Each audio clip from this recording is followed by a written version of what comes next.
on visiiriruokinnasta, eli perinteisesti ruokintapöytä on rakennettu navetan sisälle, navetan keskelle ja lehmät ruokittu sinne, mutta tässä on sitten toinen vaihtoehto siihen, eli rakennetaan navetan ulkoseinille tällaiset ruuhet, avattavat ruuhet ja seosrehuvaunuja ja traktoria ei ajetakaan navetan sisälle niin kuin perinteisesti tehdään, vaan ruokinta tehdään navetan ulkopuolelta.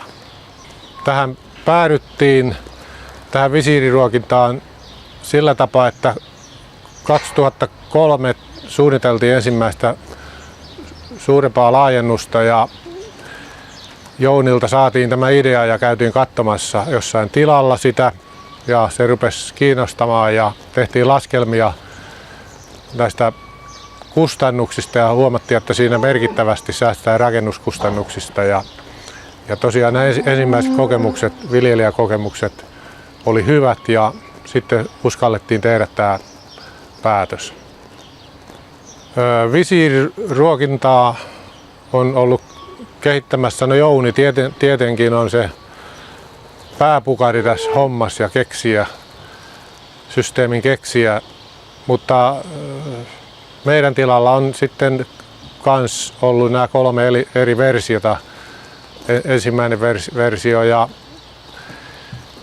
jota muutettiin sitten paineilmakäyttöisestä hydrauliseksi ja toinen versio tehtiin tästä kasvihuonetekniikalla niin kuin tilalla. Ja tämä 3. versio, niin Raitilan Sami tekee sen ja Dairytech myy sitä.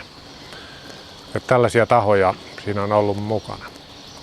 No visiirin toimivuudesta sen verran, tai ongelmista, että ensimmäinen versio avautui paineilmalla ja siinä oli ongelmia pakkasjaksolla, että siellä pieniin putkiin niin tiivistyi vettä ja silloin niitä jouduttiin sulattelemaan ja siinä oli ongelmia, että silloin sitten se muutettiin hydrauliseksi tämä aukeaminen, niin se korjaantui sillä.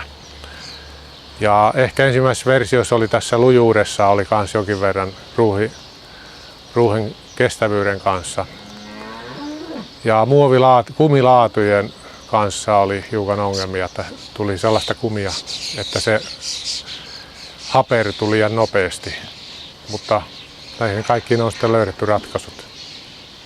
No visiiriruokinta on tullut jäädäkseen ja ehkä me voimme kokeilla jossain vaiheessa, että me tyhjennetään joka aamu tuo ruokintapöytä, kun tähän asti me ollaan syötetty sitä pöytää tyhjäksi.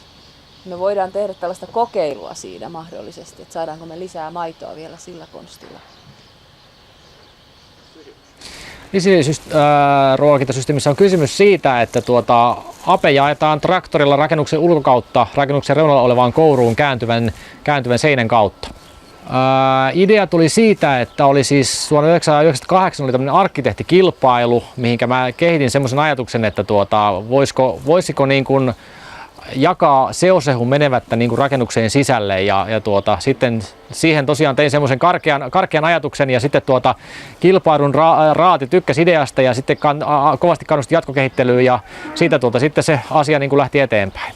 No ainahan kehityksen kanssa on ongelmia. Lähinnä siinä oli juuri se, että pystyy ratkaisemaan semmoisia uusia, kun kehittää jotain uutta toimintaa tai uutta tapaa, miten tämä systeemilaite toimii, niin se, että sä saat sen pelaamaan niin kuin sä oot halunnut ja suunnitellut, niin aina on semmoista jatkuvaa säätöä ja se ei aina niin kuin kerralla mene sukkana maaliin. Sitä pitää työstää ja yleensä ne on just ne uuden mallin tavallaan tämmöiset launchaukset ja käyttöönotto, niin se on se aina se kaikkein niin kuin vaikein vaihe tuossa prosessissa.